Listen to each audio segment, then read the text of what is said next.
everybody. It's nice, and your new state representative from the 46th District, Javier, congratulations. Good choice. So thank you very much. It's really a pleasure to be here in front of the fighting. Accurate. So in the Washington State Labor Council, we represent about over 400,000 union members across the state. And we represent about 400 different labor organizations. We're all affiliated together. Nationwide, union density is about 10.7% right now in the country. That's declined every year since the 1980s when when the Department of Labor started tracking. Public sector is actually the most highly unionized labor force in the country. Over 34% of union members are in the public sector. About 6.4% are in the private sector.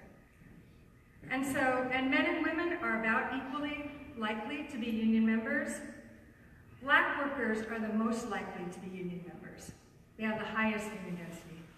In Washington State, we're the fourth most union dense state. That is the fourth most, with people who are represented by unions, we're number 4. And we have about 18% of union density in Washington State. Which also means that we have, still 18% is really good compared to 10.7%, but compared to the number of people who are unorganized, there's still a long way to go. So who are we?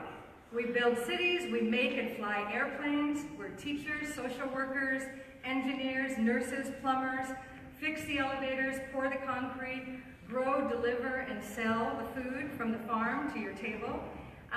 Which reminds me, just tonight, the Familias Unidas is signing their first contract with the Sakuma Brothers Dairy Farm.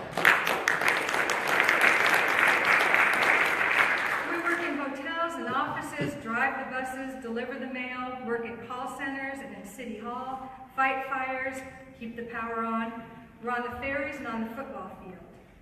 And we're women and men, trans, non-conforming, Muslim, Christian, Jewish, Buddhist, atheist, every religion. We're immigrants and indigenous of every race and nationality. We're documented and we're not. We're straight and queer and bi. We're workers and retirees. We're working people who fight for the freedom to join together to negotiate a fair return for our work. We fight for the freedom to balance our home, community, and our work. To attend parent-teacher conferences, to take a loved one to the doctor, to bond with a new baby, to retire with financial security and dignity. We fight for Social Security and Medicare, for universal health care, for paid family, sick and safe leave, for decent wages, for the right to live and work safely and freely, for comprehensive immigration reform so families don't live in fear, for climate policies that protect the planet and the communities most impacted by the fossil fuel industry, for fair trade policies that raise the global standard of living, for public services and a strong safety net, for safety and health standards. Because working people deserve the same freedom that corporate CEOs have, the freedom to negotiate a fair return on our work so we can provide for our families. But billionaires and corporate CEOs pay politicians to do their bidding, chipping away at the freedoms that people in unions have won for all of us. We know how to fight, and it's become abundantly clear that we need to stand together so we have the power in numbers to rewrite the rules. Unions also promote candidates that fight for these things. But corporations and their lobbyists besiege lawmakers in a singular pursuit of profit. The rich and the powerful have rigged the rules in their favor, with lower taxes, a global search for low wages, with deregulation. It doesn't have to be this way. Unions exist to help level the playing field, to give some voice and power to working people so we can negotiate for our fair share of the wealth that we create. We all know, I hope we all know, that unions raise the standard of living for union members and non-union members. States with high union density have better wages, better public services, a higher standard of living. And unions have been under attack for decades because we've worked to shift some of the wealth working people create back to working people. As union density declines, so do overall wages. I had some charts, but I'm going to use my hands for this one. We know one of the things that's happened over the past decades is productivity has increased.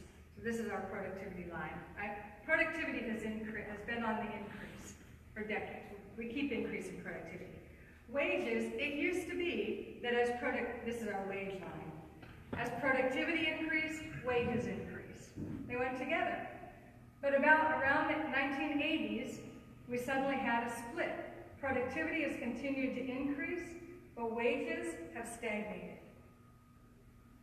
And this gap in the middle, that's wealth. And all that wealth has been redistributed upward. All of the wealth that's been created over the past several decades has gone to the top 10% and even more so to the very top 1% and 0.1% of 1%. Poorest wage earners have gotten poorer. Our poorest wage earners, their incomes have actually declined in the last 30 years. Average wages have risen a little, but mostly remain stagnant. The highest wages, all of our productivity wealth has gone to the top. There's been a persistent attack on the labor movement to accelerate this redistribution of wealth from working people to the very rich. And there's another reason for the attacks that we've seen on our freedom to associate. Unions tend to support Democrats. For the right wing, destroying unions means destroying the Democratic Party. And they know this. They are clear about this. Grover Norquist has said several times, we destroy the unions and we destroy the Democratic Party.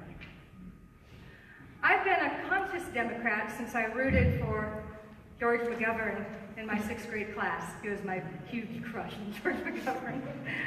But we can't pretend that the party hasn't changed since then. Increased reliance on corporate money, shifting policies to the right to appease a center that seems increasingly conservative, failing to strengthen the ability of working people to organize, increasingly adopting neoliberal economic and trade policies that deregulate industry and cut corporate taxes, failing to make the important case that government is not a bad thing. It's there to protect and serve the population. It's there to create policies and institutions that better all of our lives. But now, especially with this current administration in Congress, it's at the state and municipal levels that we can most effectively resist and create policies that better all of our lives. The Republicans know this.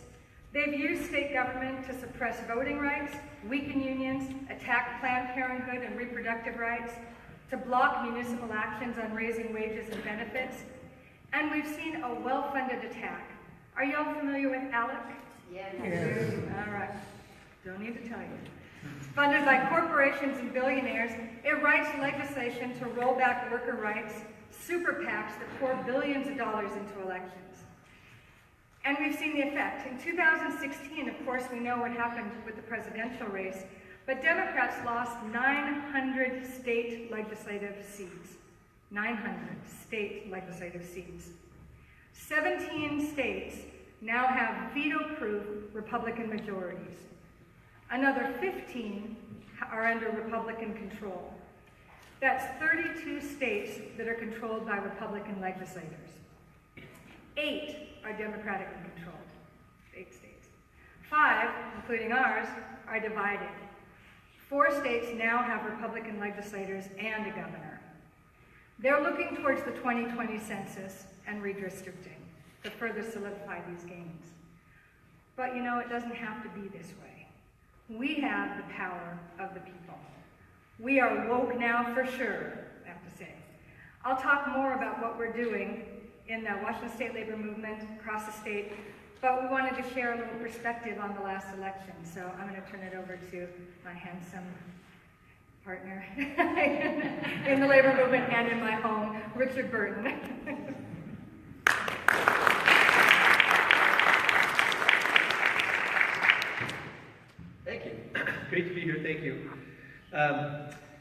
Let's see, I was at a conversation the other day, a union meeting, and one of the people there made mention of a discussion that had been had at their executive board.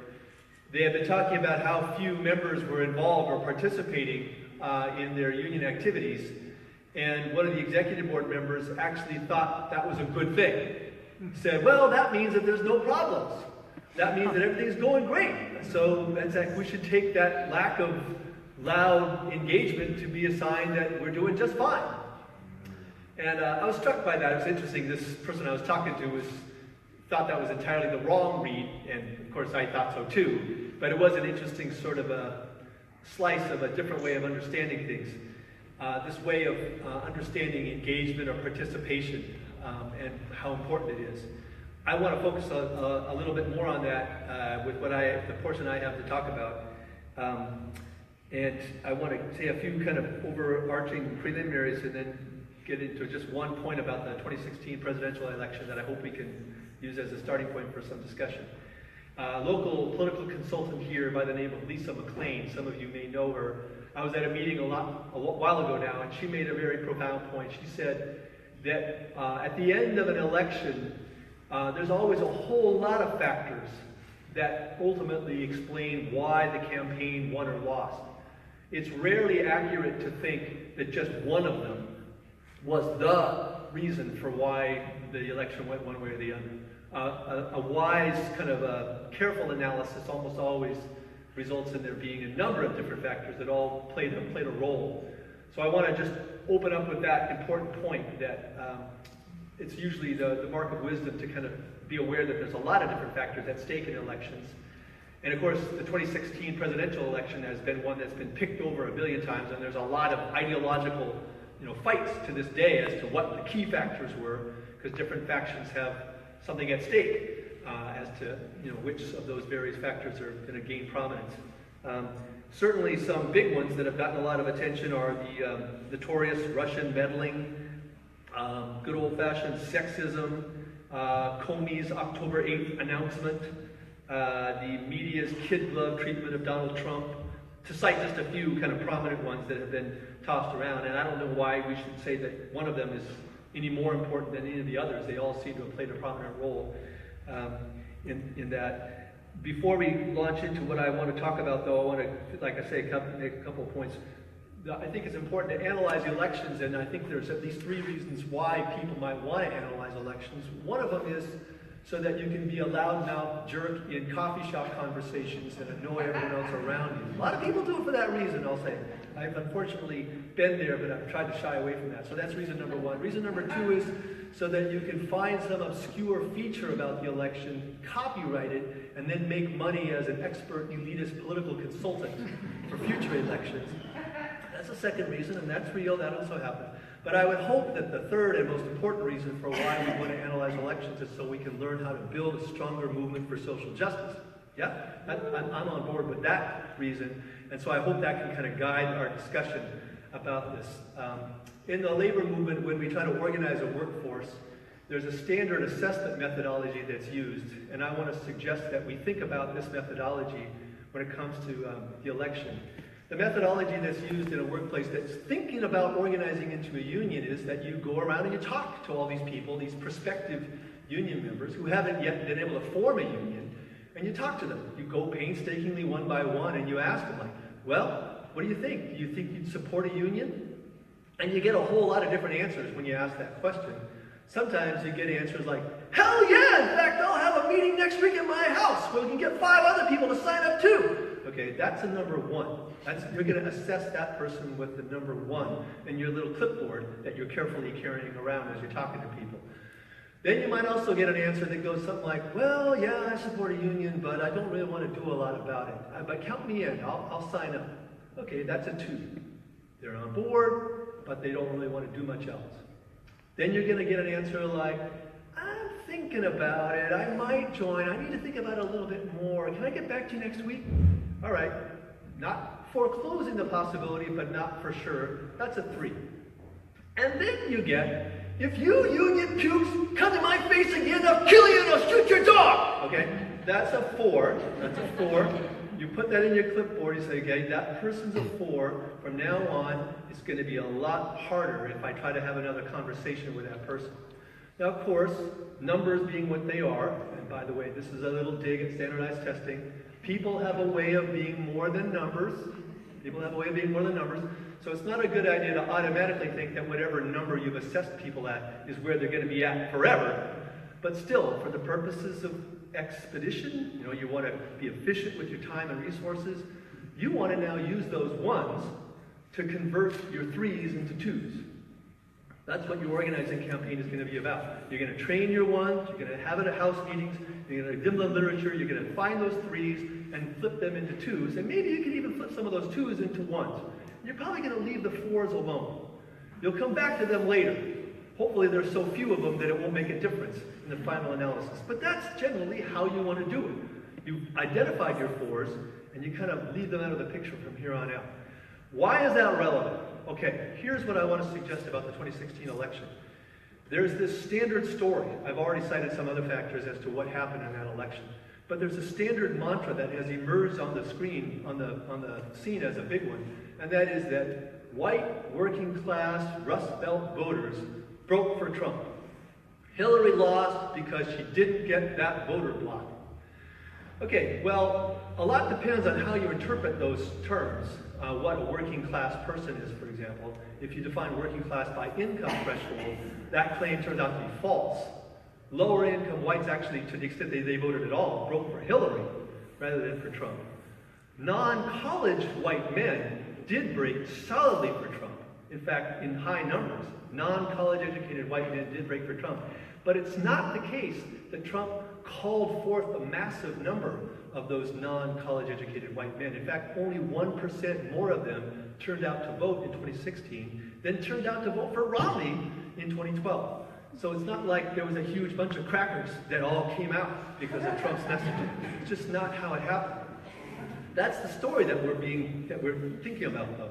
What is significant, that's not getting as much play, is the pretty significant decline in voter turnout from communities of color, especially black voters. 7% decline in voter turnout from 2012 to 2016. That's a significant number, especially when you look at the percentage of black voters who vote Democrat, right? In their worst year, 2004, when it was John Kerry, only 77% of black voters voted for Democrats. In 2008 and 2012, it was up in the high 80s and 90s that voted Democrat. I just want to highlight that fact. It's kind of interesting. I would say, and I would like to propose that you consider this, that these white, non-educated men who broke for Trump are the 4s in our assessment methodology. And these people who chose not to vote, communities of color who chose not to vote in 2016, there are 3s, right? There are 3s using this organizing methodology. It seems to me that even though the official story is that we're supposed to go after these 4s and woo them back using whatever methodology or reasoning or messaging we need to do to help them to feel more welcome part of the Democratic Party or the Progressive, whatever, that time would be better spent going after our 3s than our 4s. Just want to propose that that be something thought about. And I'd like to suggest an example where I think that's worked here in our own state, in the 30th Legislative District, where those of you who've been paying attention know that in the most recent election, for the first time in a number of cycles, Democrats won there. That 30th district, I think, has probably gone that way in large measure because of huge amounts of efforts to reach out to voters of color in that Algona, Pacific, Des Moines, Federal Way district. That's a significant voter block that has now been engaged and registered by a whole lot of different organizations over the last 5 years. I'd like to suggest that we do more of that, especially in other districts. And that might actually be a pathway for building more power and helping to enhance our social movement, social justice. All right, end of sermon, and now we'll turn it back over to Lynn. Thank you.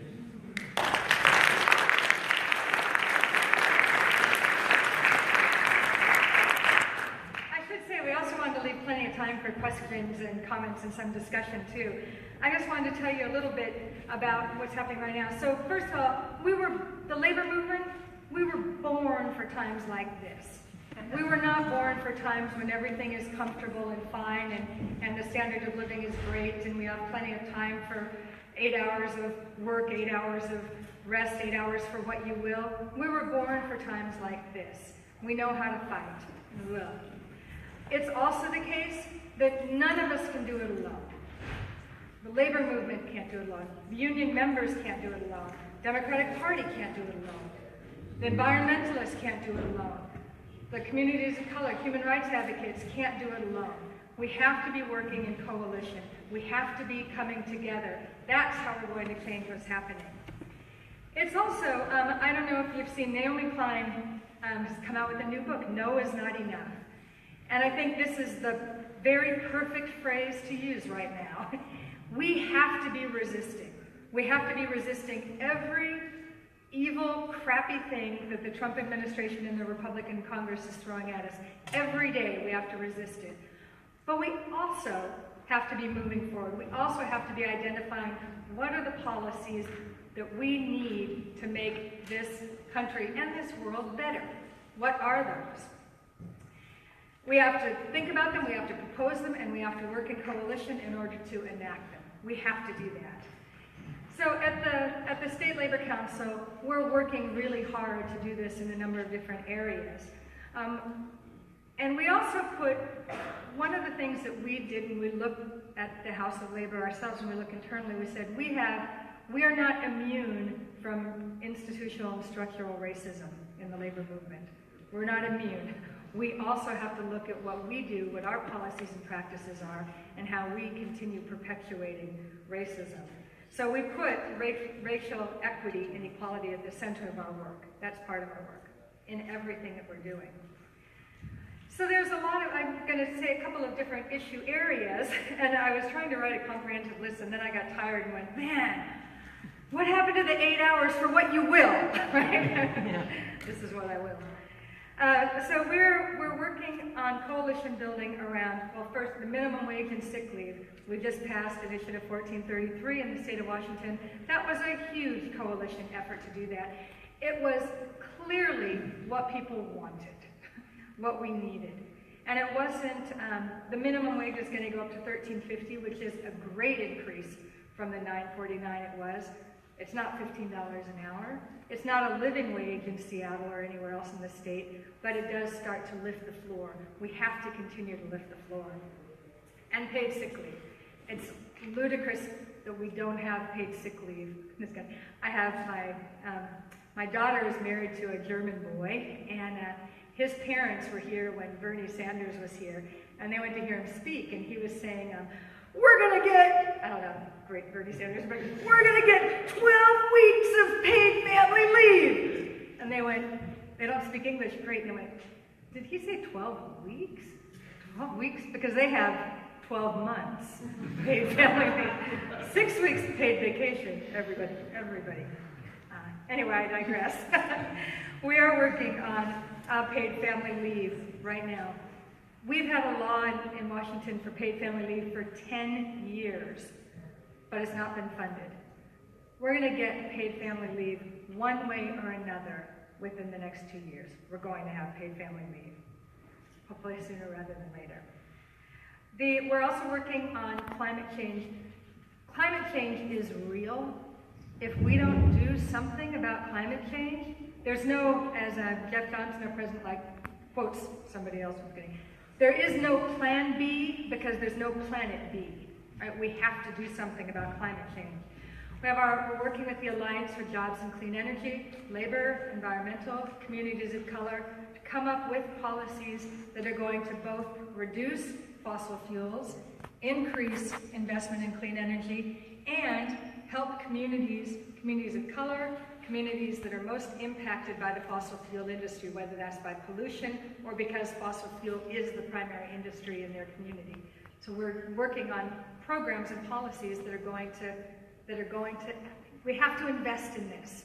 We invested a lot in the fossil fuel industry. We have to invest a lot to get out of the fossil fuel industry. Healthcare is a human right. We have a large coalition that's working on healthcare as a human right. Came together initially to push for a single-payer system. That's still our goal and our primary, that's the principle that we're standing on, is that we need a universal single-payer healthcare system in this country.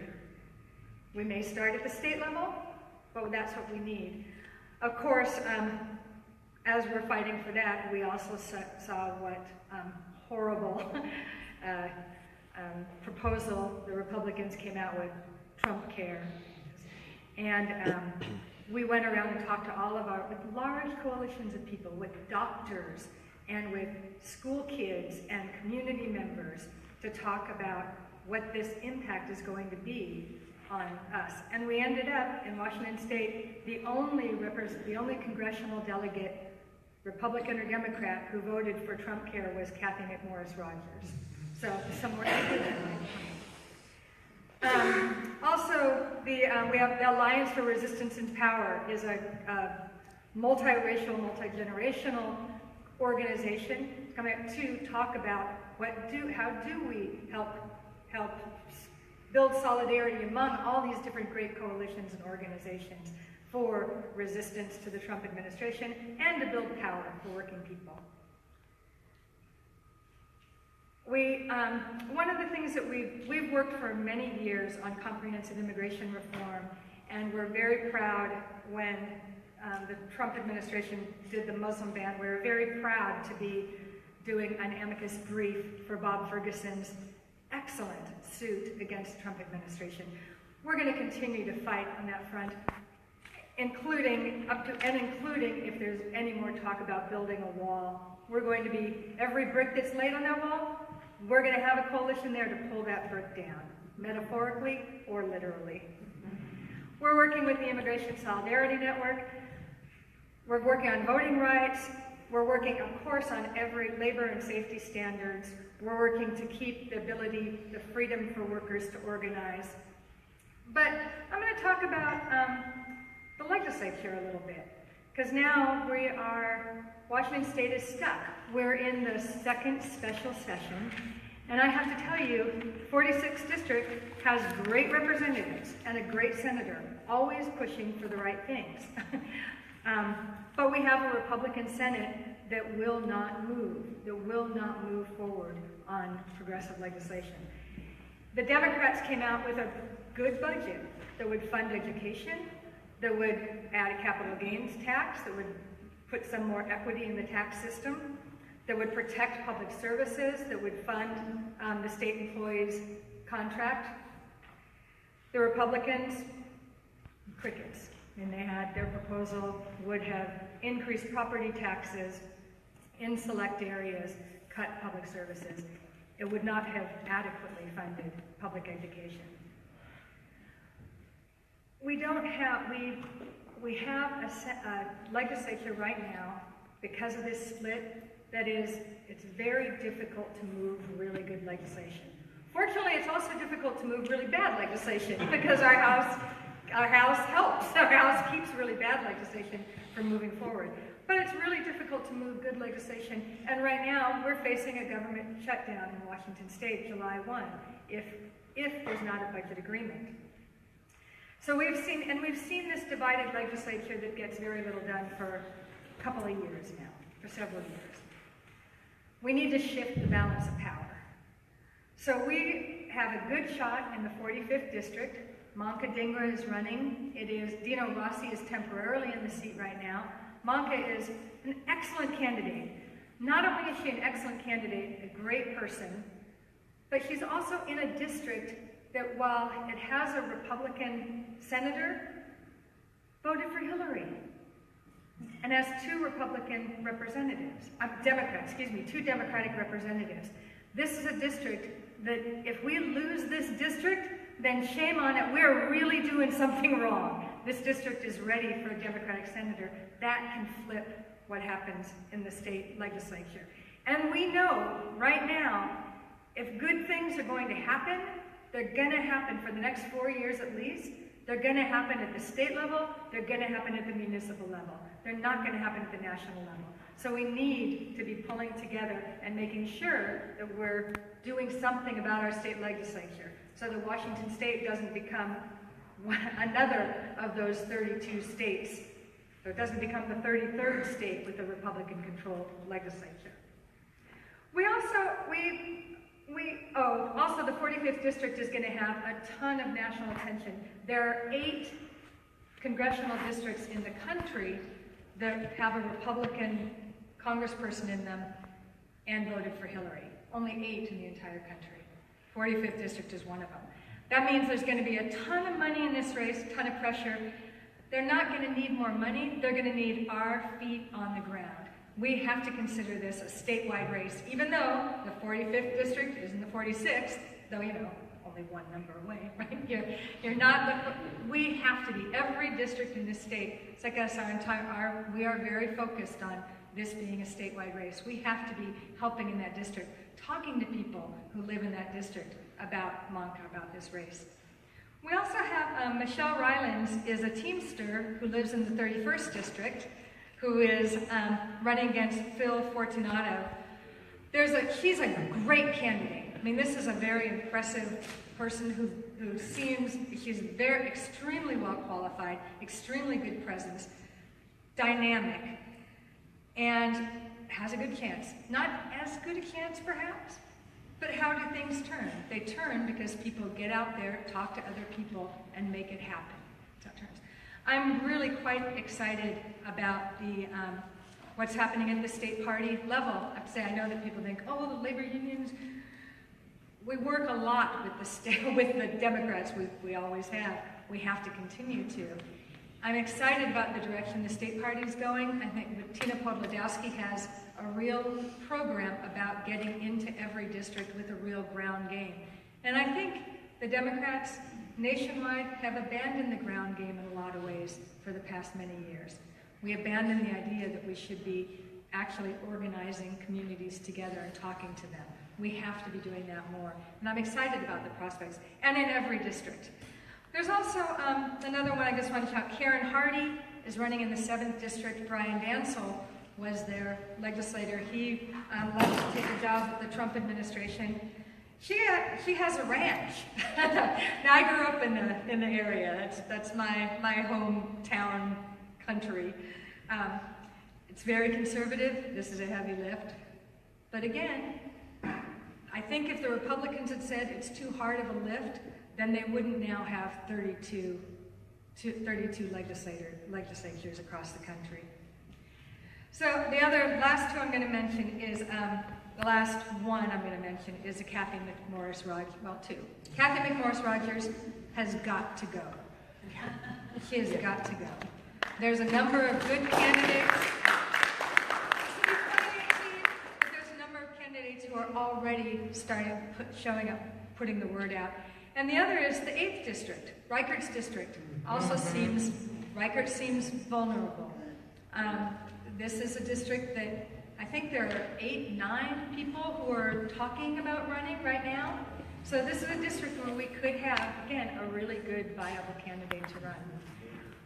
What we have to do, though, we have to be not just electing people, but we have to be talking about the policies and the platform that they're going to run on. We have to be talking about the kinds of programs that we need, that will support, that will protect the planet, that will support living wage jobs, that will have parental family leave policies. We have to be talking about what these policies are and pushing those platforms. It's not enough for for a candidate to be personable. The candidate has to be standing for the kinds of values that we believe in and that we want to push for. And we can do it. When we come together, when we build coalitions, and when we fight, we win. Thank you. We'll open it up for questions.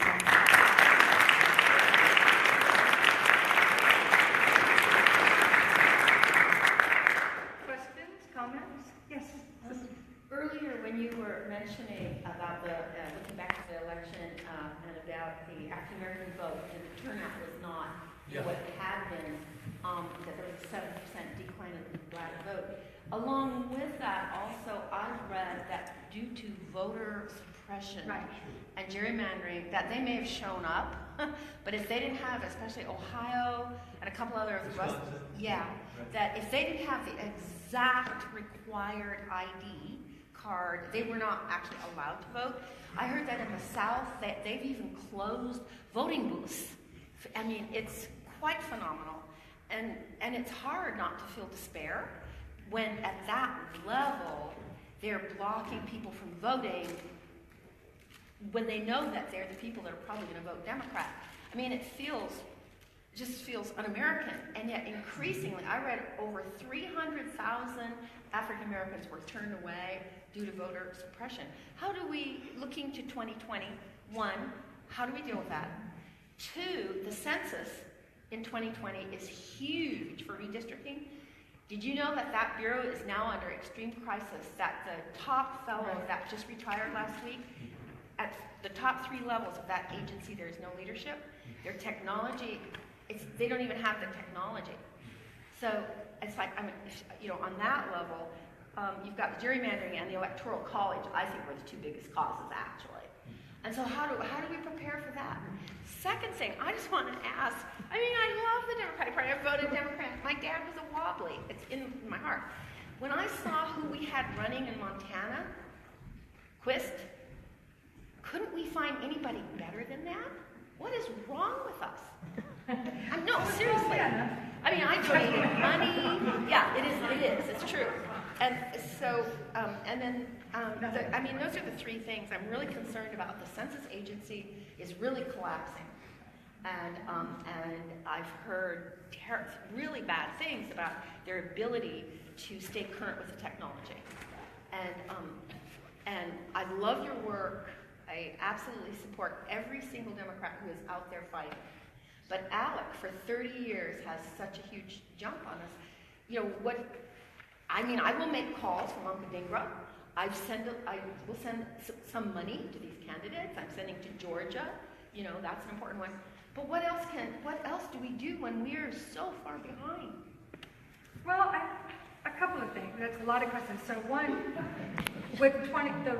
one of the ways to think about 2020 is don't think about 2020, think about 2018. Because 2018 is when the elections are going to happen. The other thing is, don't think about Congress, think about your state. Because voter suppression and redistricting happens at the state level. So think about your state and who we are electing at the state level. It's much easier to think about that way as well, because when we can know, it's difficult for us to know our congressional folks. It's not difficult to know your city council people. It's not difficult to know your district representatives. That's not that difficult. And those are the people. It is in these states that they are passing voter suppression laws at the state level. So we need to change who is there. The other thing that we have to do is I'm not going to say, don't you hate when people say, I'm not going to say, and then they say what they're not going to say? So I'm not going to say it. But one of the things that we need to do is to be writing the kinds of programs and policies, writing the sorts of initiatives that we want.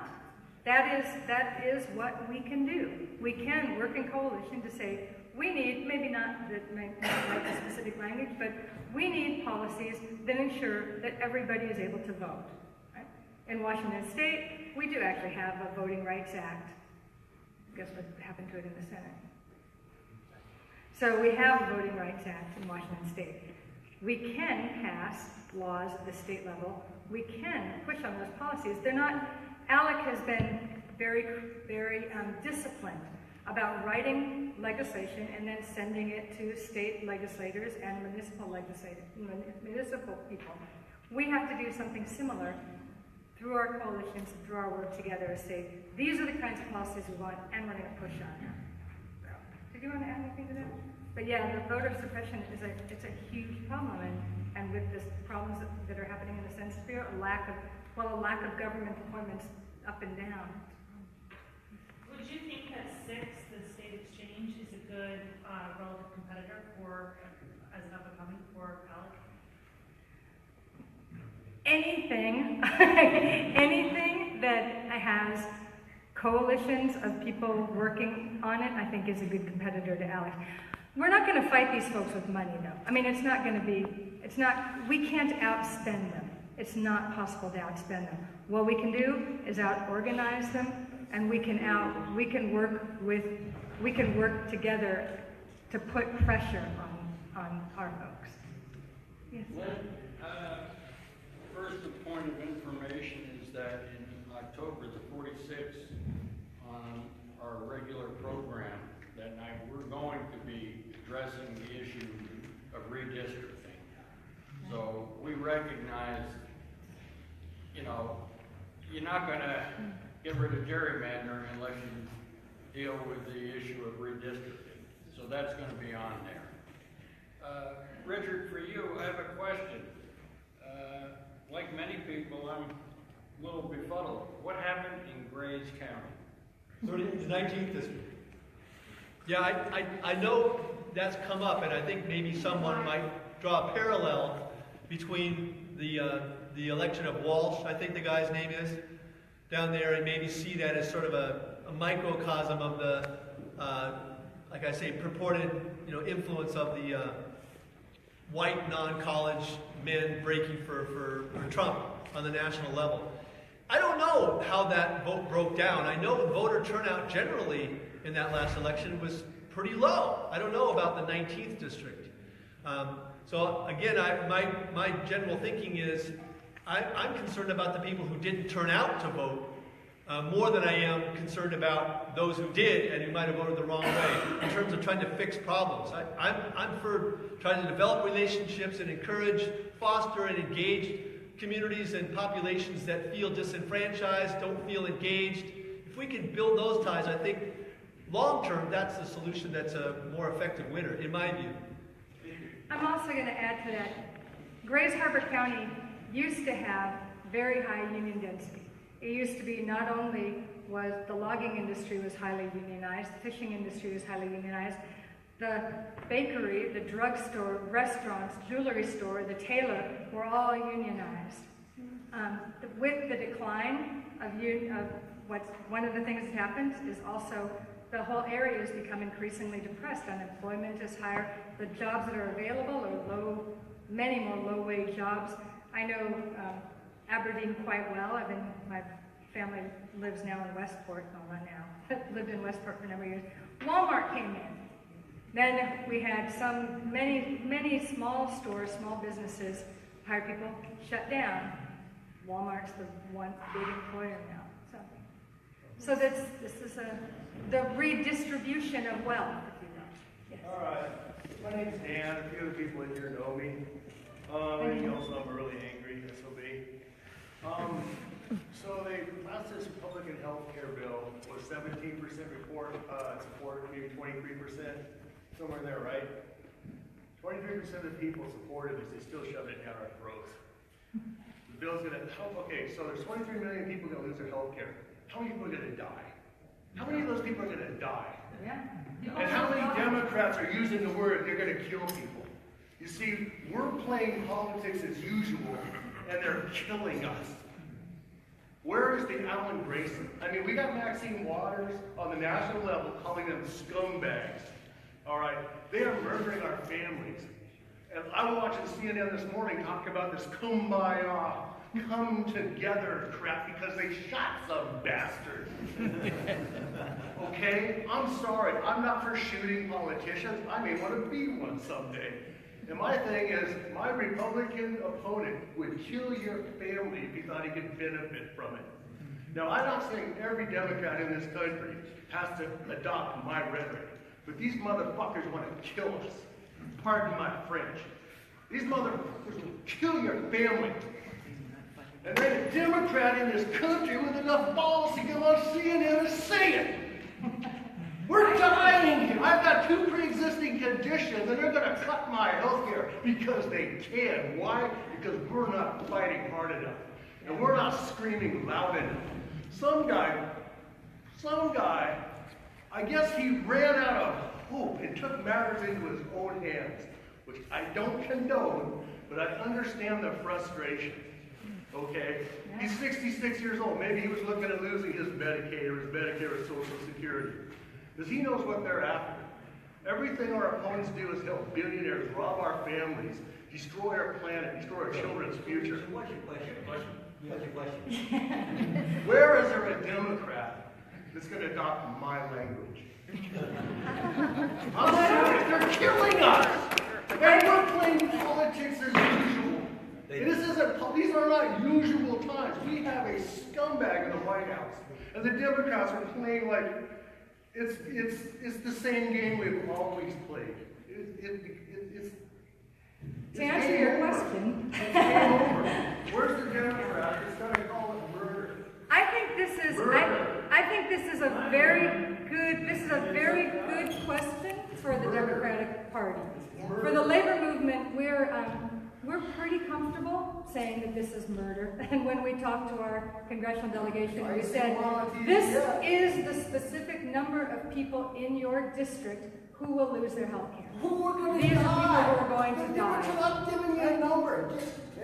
No, we did. We gave all of our congressional folks a number. A number for their district. This is the number of people in your district who are going to lose their health care.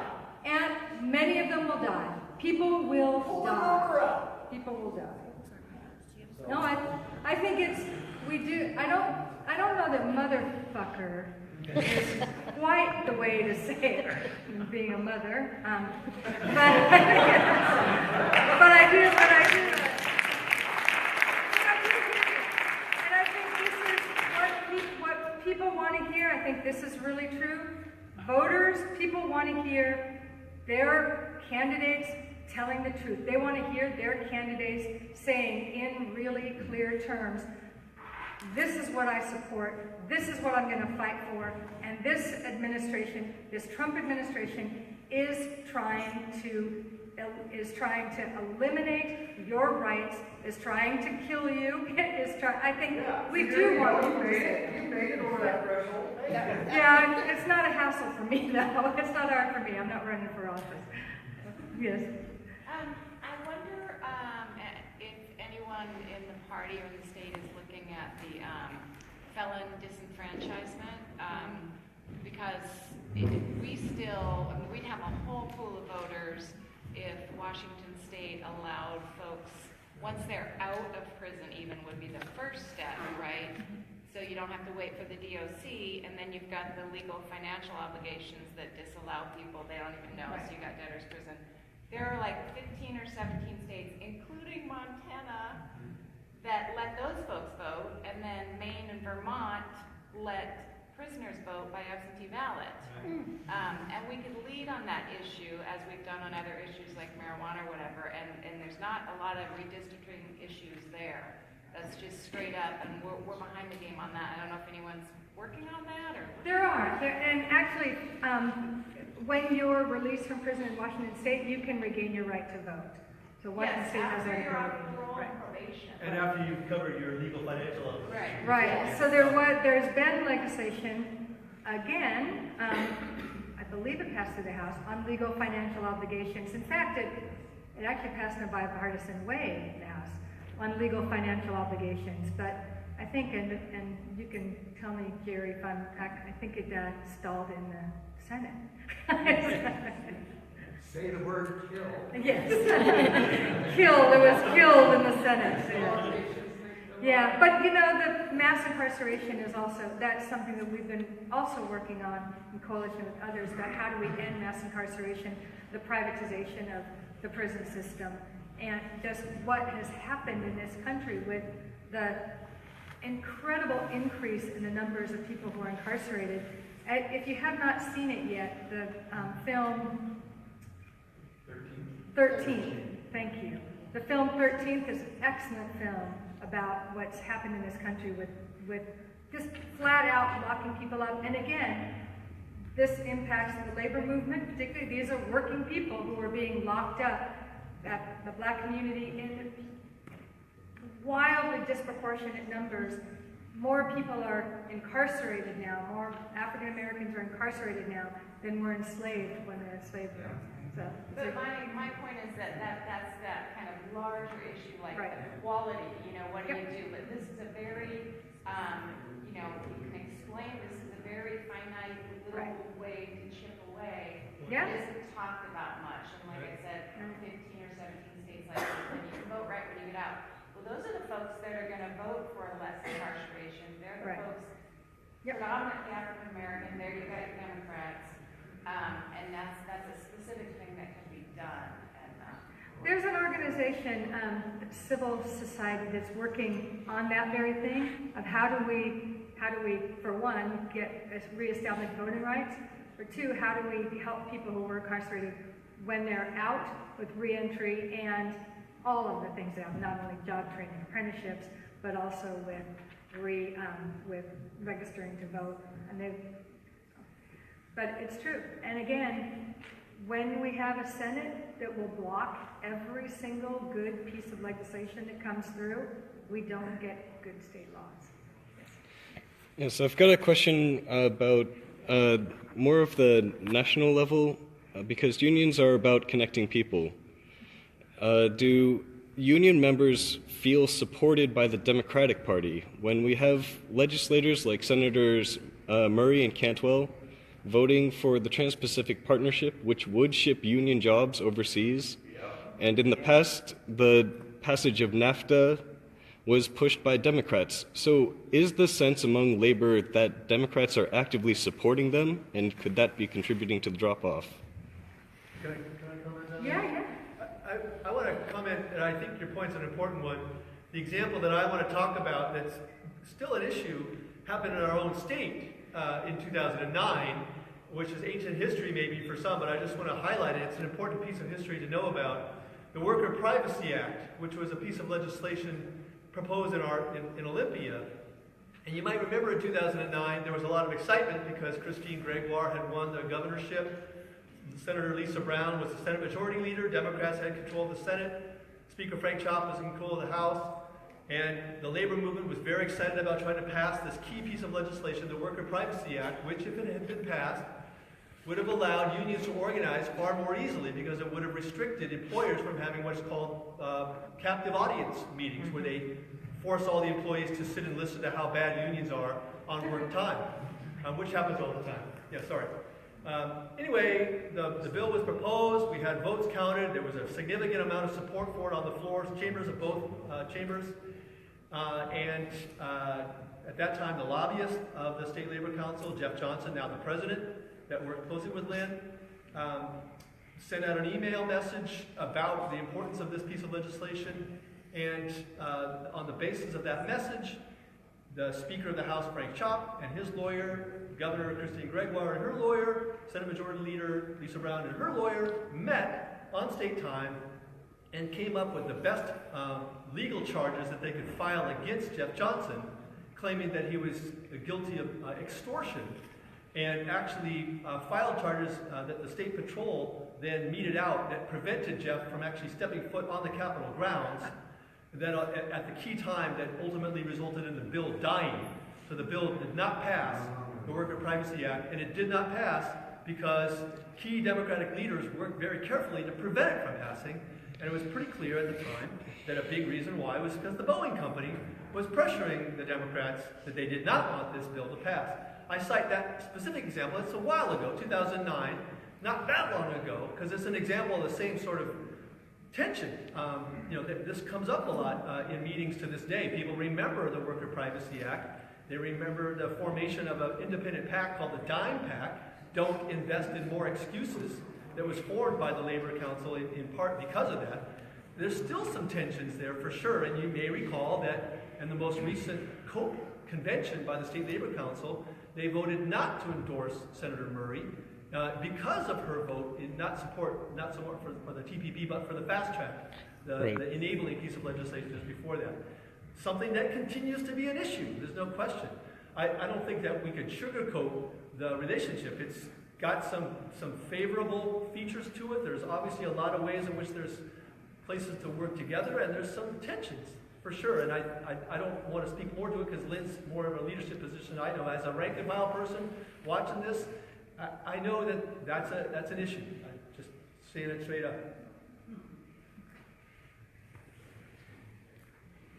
I didn't even turn the microphone on.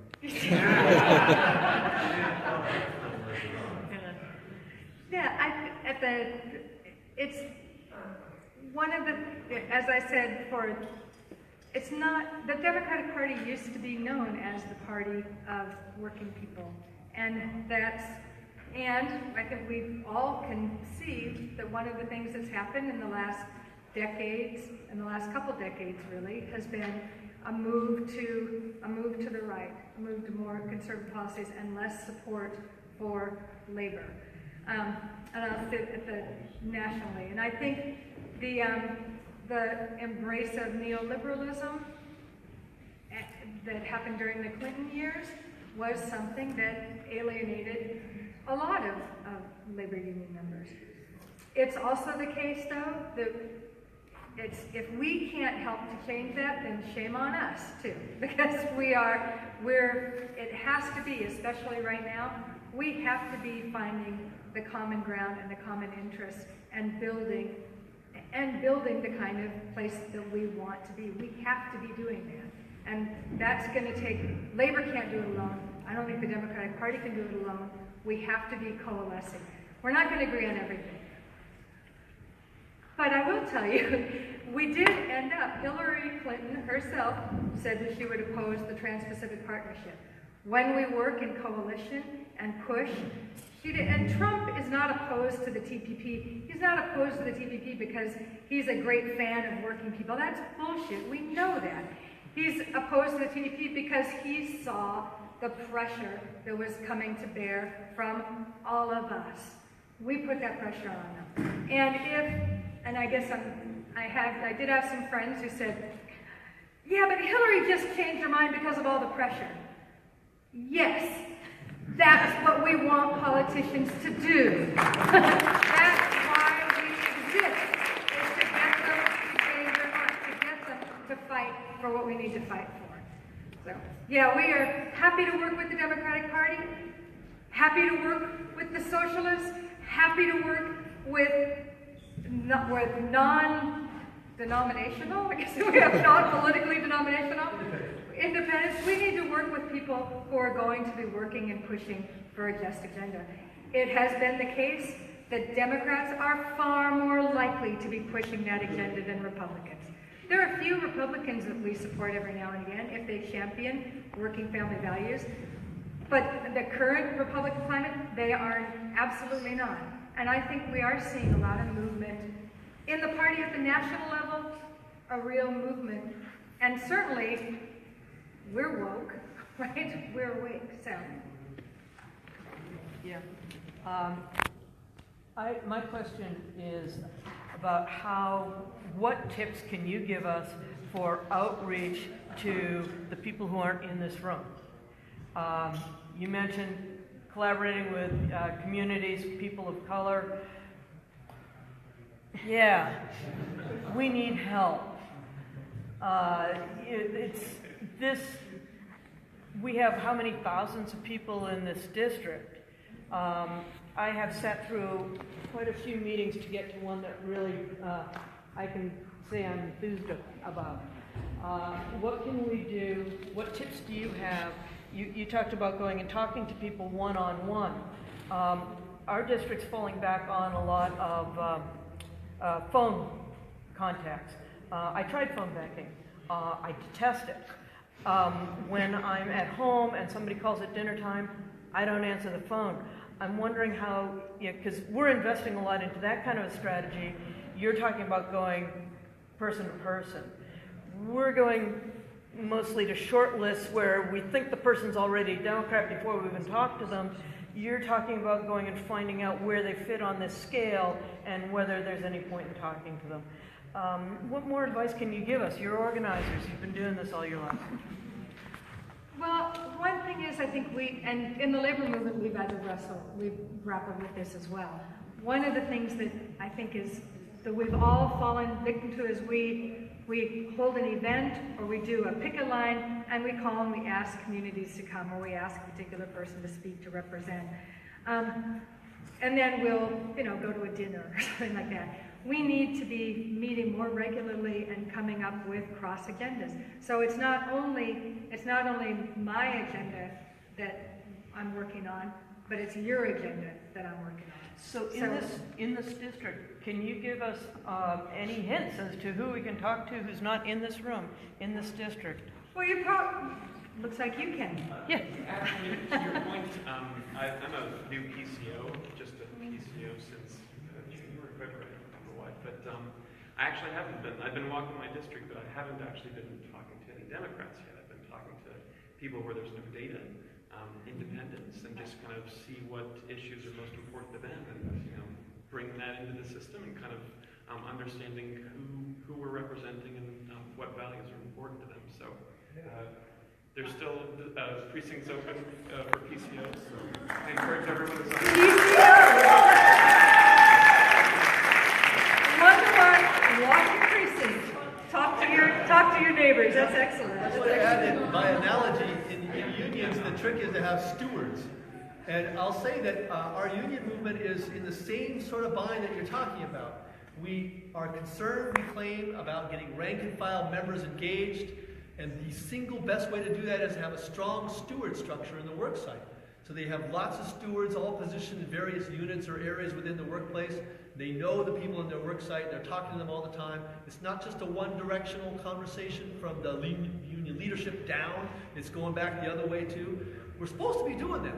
And unions struggle with that. I'll be frank, straight up. Our union has a tough time having stewards in the same way that PCOs. I mean, there's probably a lot of spots for PCOs that are not filled right now in this district, and I'm sure in other districts too. The same sort of challenge, I think, in both cases. And I'll just comment generally. I think our country is used to having things kind of done for people. We've gotten into this kind of service corporate mentality. I don't want to fault anybody. It's just become part of the culture where we're used to being treated as customers. We're not being used to being treated as active, engaged participants or co-participants in the running of things. We kind of wait for stuff to happen. That's become part of the way we do things. And it's difficult to break past that and to say, we need to be co-equal active participants in creating the future. Come on! When people get a feel for that possibility, I think it's wonderful, but it's hard because of that cultural thing and because of structures and a lot of I don't know, there's just kind of habits and patterns of leadership and organizational structure that sometimes gets in the way of that too, for sure. There are a lot coming up. I mean, we have the neighborhood action councils are coming up as well. Indivisible has done some good work on doing that. But the PCOs, these are your stewards. These are your folks who go talk one-to-one. And meet people where they are. In South King County, we did a lot of going to, people going to community centers, garden parties, churches, to talk to people, see people where they are and find out what is bring them in. So this goes back to what you were saying about reasons we may have lost the election. One of the things was that we believed that Trump had no ground game. What we found out later was that his ground game was online. They were not going door to door. They were not making phone calls. They were using Facebook and Twitter and Reddit. And it was extremely effective because they had two companies, Cambridge Analytica and Aggregate Intelligence. These are Robert Mercer's, I don't know, Robert Mercer is fairly infamous. He's a very right-wing billionaire. These were funded by him. Steve Bannon and Jared Kushner were both involved. They were doing targeted marketing on social media. They were doing activity tracking, watching people's responses to the messages they sent out, and they were adjusting the messages. And they didn't care about whether it was true or not. So this is where some of the fake news came in. Okay, now this goes to your point. People don't like getting phone calls. They don't like people coming to their door, but maybe they don't mind social media as much. This was really effective. We don't have to lie to people. We don't even have to do the targeted marketing. Just use the tools. And they're not expensive. So far, Facebook hasn't started charging for posting. They charge for advertising. But back to what people were, I forget who was talking about whether the data is right. I was just chatting with somebody on Daily Kos last night about whether the voter activation network data, VAN data, is correct. And she said it was, I could tell, I asked her what the data looked like, and it was pretty clear that she was using VAN data, and it was wrong.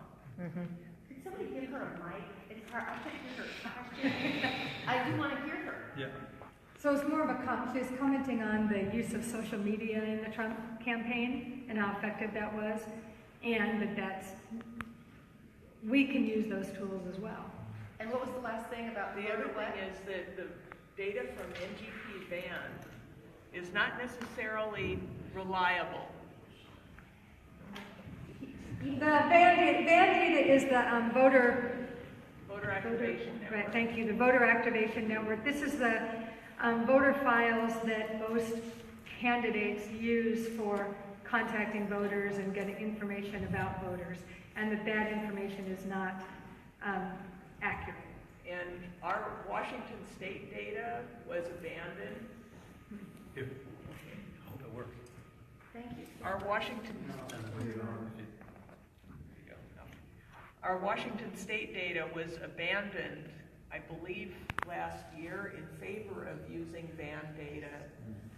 And what I found was that, yes, I was being sent to houses that turned out to be mostly Democrats, but then my entire precinct is mostly Democrats. I had walked the whole thing doing voter registration. So I knew that there were a lot more Democrats there than the few houses I was sent to later. So we are missing a lot of people if we are just using the van data. So we might want to consider. Yeah, I think these are good party discussions, I think. And I know we're doing our campaign program is specific to union member to member.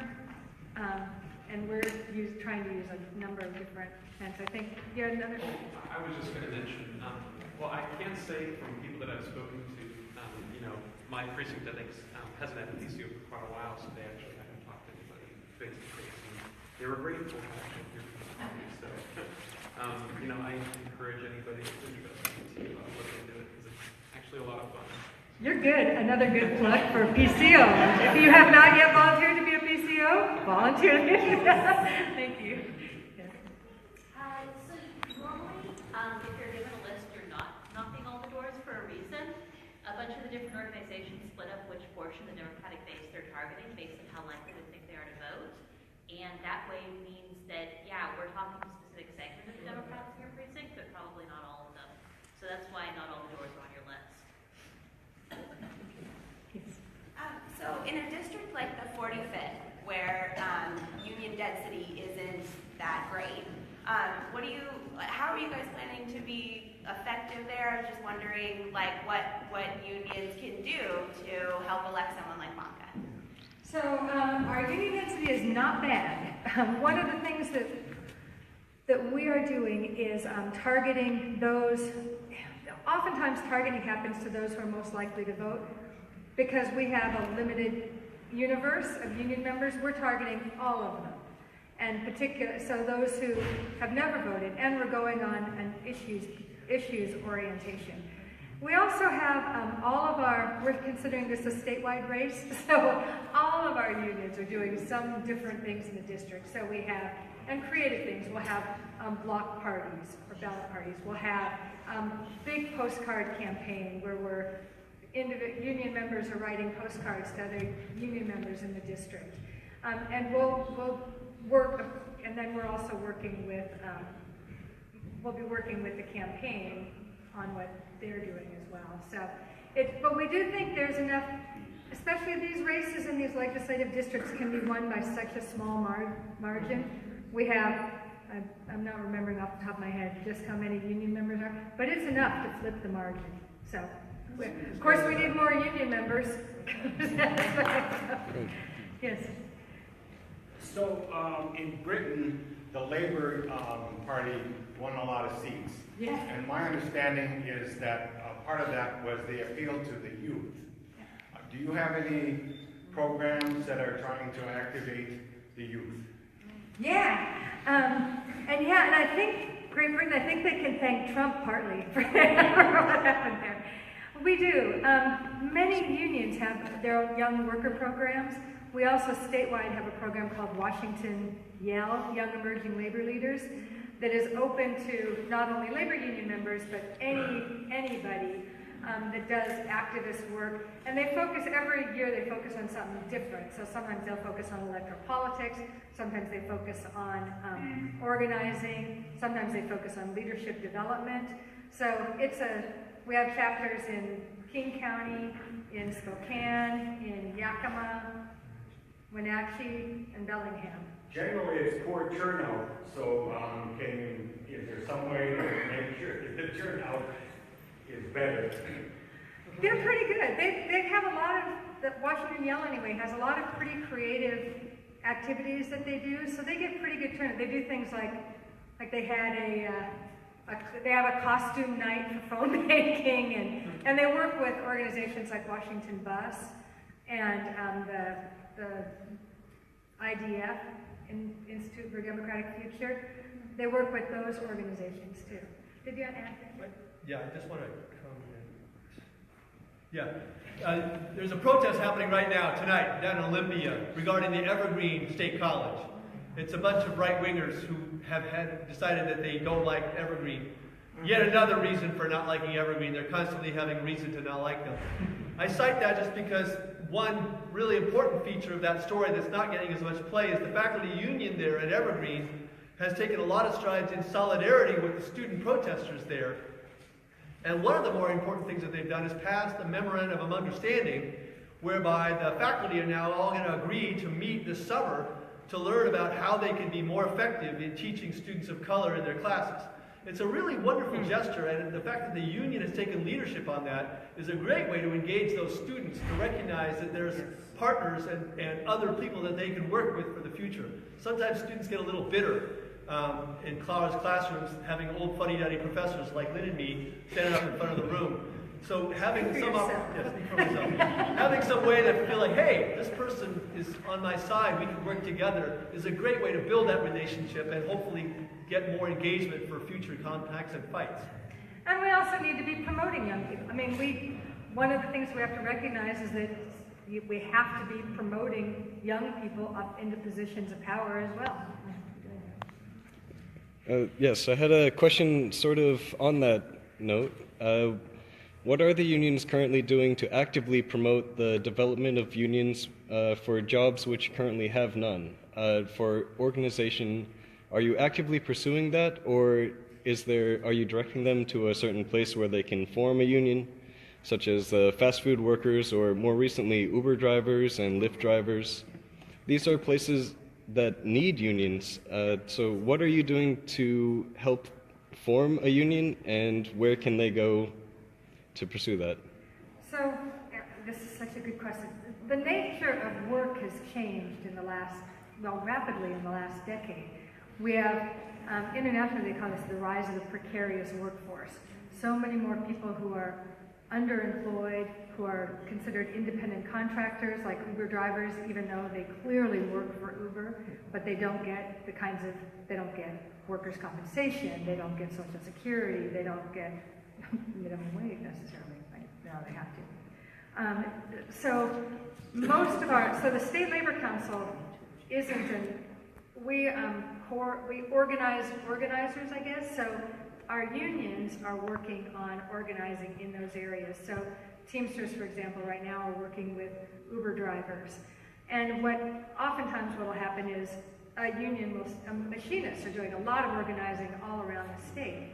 So you have a union that might see a need somewhere and so goes and starts to organize. There's also been a big push to raise standards for fast food workers, organized fast food workers. Really difficult. I mean, these are difficult populations to organize.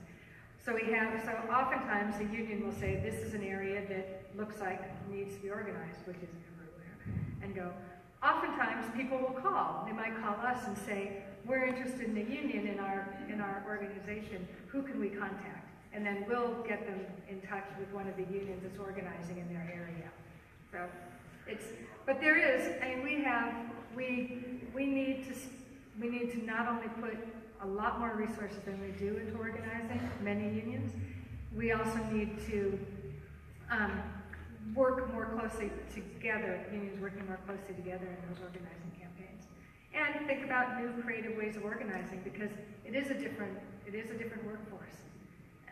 I just want to add to Lynn's point about that creative new ways of organizing. The other thing that the State Labor Council has been especially helpful in is recognizing alternative formations of labor-affiliated groups like worker centers Casa Latina here in Seattle is a nationally recognized alternative model of helping low-income workers organize and get better wages, even though they aren't officially in a traditional labor union sort of structure. So it's important to kind of recognize, like, there's other ways of uplifting workers and building worker power that might not look the same. And I think it's wonderful that we've got a Labor Council leadership willing to kind of recognize other possibilities and other ways of making that happen. We need to do more of that kind of thing. But it's also, you can't underestimate the impact of community pressure when organizing is happening. Right now, for example, SEIU 6 is trying to organize security officers at Amazon. It makes a whole lot of difference if there's community members, not only SEIU, not only union members, but non-union members, calling Amazon and saying, it's time that you recognize your security officers in the union. Seattle University has been fighting for years to keep their adjunct faculty from being able to organize. It makes a big difference when community members, when students call and say, stop, and this is a Jesuit university. If you don't have the value of the people who are working there coming together, what are you doing? This is not what my understanding of Jesuit theology is. So. Yeah, I guess just as a follow-up, how can a tie-in to my earlier question, what could we do to help you guys out more? So here's one thing. Well, let me get out my list now. We have an online newsletter, thestand.org. Go to thestand.org, send an email and register so it'll get delivered into your email box every day. But check out The Stand. We put on The Stand everything that's coming up.